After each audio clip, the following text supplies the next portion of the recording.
이번 시간에는 제가 얼마 전에 승소했던 사례예요. 지금 보시는 것처럼 오피스텔 전체 구분 소유자들의 투표가 아니라 각 동별로 투표를 해서 그 동의 다득표자를 관리인을 뽑은 것, 이게 과연 집합건물법 위반인지, 집합건물법에 따르면은 전체 구분 소유자들이 관리위원을 뽑는 것처럼, 관리인뿐만 아니라 관리위원도 뽑는 것처럼 규정되어 있는데, 그게 아니라 각 동별로 거기 그 동에 해당 구분 소유자들만으로 각 동의 구분 소유자들이 거기에서 관리위원을 뽑는 것, 그들이 관리인을 뽑는 것, 이것도 가능한 것인지, 자, 이게 쟁점이 됐어요. 이렇게 해서 쟁점이 된 사례에서 제가 승소를 했고, 이 승소 사례 가지고서 한번 나눠보도록 하겠습니다. 자, 먼저 어떤 내용인지 자세한 내용은 질문을 보시면 아세요. 제가 질문 한번 읽어보겠습니다. 안녕하세요, 변호사님. 저는 건물 전체 5개 동으로 이루어진 하나의 오피스텔 건물입니다. 자, 보시는 것처럼 전체 5개 동이라 하더라도 이게 중간에 구름다리나 아니면 1층이 연결되어 있으면 동은 구분된 것처럼 보이지만 사실은 이건 한 동으로 봐져요.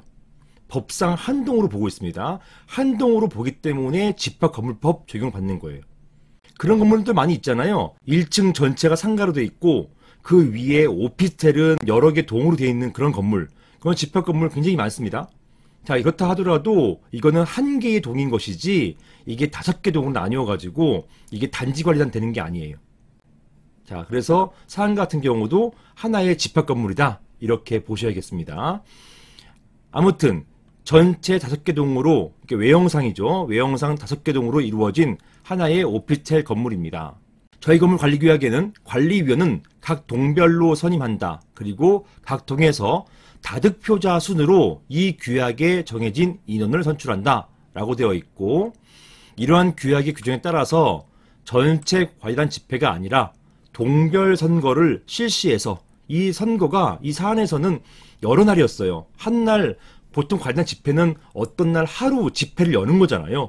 그런데 여기에 동별 선거는 한 5일에 걸쳐가지고, 왜냐하면 5개 동이니까 이렇게 여러 날 걸쳐가지고 동별 선거를 실시했단 말입니다. 이렇게 실시해서 각각의 동별 구분 소유자들이 해당 동의 관리위원을 선임하였습니다. 자, 그런데 이러한 선거에 불만이 있는 일부 구분 소유자가 집합건물법에는 관리단 집회에서 전체 구분 소유자가 투표에 참여해서 구분 소유자 수 그리고 의결권의 각각 과반수를 얻어서 관리위원을 선출하도록 되어 있는데, 사안과 같이 이렇게 동별로 선거를 해서 관리위원 뽑는 것, 이거는 법 위반이 아닌가요? 이렇게 주장하고 있습니다. 이러한 주장이 타당한 것인가요? 아니면 저희가 한 선거가 정당한 것인가요? 저희가 한 선거가 뭐죠? 동별로 뽑은 거 말하는 것이에요. 동별로 5개 동 전체 구분 소유자가 아니라 동별로 뽑는 것, 동별 구분 소유자들이 뽑는 것, 그게 정당한 것인가요? 그리고 여기에 숨은 쟁점이 하나가 있는데요. 이 동별로 뽑았다 하더라도 보시는 것처럼 각 동에서 다득표자 순으로라고 되어 있어요. 그러니까 다득표자 순이니까 이게 집합건물법은 과반수 이상 머릿수든 아니면 의결권 지분이든 과반수가 넘어야 되잖아요. 그런데 보시는 것처럼 다득표자 수준이 있기 때문에 과반수의 필요가 없어요. 그냥 과반수가 안 넘었다 하더라도 다득표자, 그러니까 가장 많은 표를 얻은 사람이 관리위원 되는 것입니다. 이것도 또한 정당한 것이냐? 이것도 문제가 됐어요. 왜냐하면 집합건물법에는 무조건 과반수 이상이 득표해야 되기 때문에 그런 것입니다. 자, 여기에 대해서 관련된 법부터 보시겠습니다. 자, 집합건물법은요, 보시는 것처럼 제26조의 4, 관리위원회 구성 및 운영, 이런 규정을 두고 있고요. 관리위원회 위원은 구분 소유자 중에서 관련 집회 결의에 의해서 선출한다. 이게 원칙이죠. 그런데요, 예외가 있어요. 다만 규약으로, 여기부터 중요합니다. 이것 때문에 사안에서 승소할 수가 있었어요. 즉, 규약으로 관련 집회 결의에 대해서 달리 정한 경우, 규약으로 달리 정하면 거기에 따른다, 이렇게 규정되어 있고요. 이런 것에 대해서 자세한 내용은 대통령령으로 정한다, 라고 되어 있습니다. 그래서 이 대통령령이 시행령이잖아요. 시행령 보시면 제7조에 관리위원회 구성 이렇게 되어 있고요. 관리위원회 위원은 선거구별로 선출할 수 있다. 이 경우 선거구 및 선거구별 관리위원회 위원수는 마찬가지로 규약으로 정한다 라고 되어 있고요. 자, 2항이 중요합니다. 법 26조에서 제1항 단서 요것이었죠. 요거 중요한 규정 이것이었습니다. 여기에 따라서 규약으로 관리위원회의 위원 선출에 대한 관련 집회의 결의에 대해서 달리 정하는 경우, 즉 규약으로 달리 정하는 경우에는 이렇게 예외를 두고 있단 말입니다. 이런 경우에는 구분 소유자 수 그리고 의결권의 비율을 합리적으로 그리고 공평하게 고려해야 된다. 이런 제한만 있어요. 어떻게 과반수를 해야 된다? 아니면 다득표자는 안 된다? 이런 게 있는 게 아니고 규약으로 달리 정할 수 있는데 그때 이것만 고려해야 된다. 어떤 것입니까? 이런 것들을 고려해야 된다. 어떤 것입니까? 구분 소유자 수하고 의결권 비율을 합리적이고 공평하게 고려된다. 이런 비율 정도, 이런 것만 공평하게 고려하면 되는 것이지 과반수 이상이 돼야 된다. 규약으로 정한다 하더라도 반드시 구분 소유자나 의결권의 과반수 이상은 돼야 된다. 또는 다득표자는 안 된다. 이런 규정은 없단 말입니다. 그러니까 규약에다가 포괄적으로 위임하고 있어요. 어떻게 정하라? 이걸 위임하고 있는 것입니다. 자, 그리고 이게 원칙이죠. 38조, 집합금융법 38조는 가장 중요한 규정 중에 하나예요. 제1항에 관련 집회의 의사는 이건 결의입니다. 어떤 결의가 되려면 법 또는 규약에 특별한 규정이 없으면 구분 소유자 과반수 그리고 의결권, 보통은 지분입니다. 의결권, 지분의 과반수로서 의결한다 라고 되어 있고요. 여기도 중요한 내용이 있죠. 무엇입니까? 규약에 특별한 규정이 없으면 이렇게 본다는 것이기 때문에 특별한 규정이 있으면 그 규약 규정에 따른다. 이게 되겠죠. 따라서 규약에 이렇게 구분 소유자 및 의결권의 각 과반수가 아니라 다득표로 한다. 이것도 가능하단 말입니다.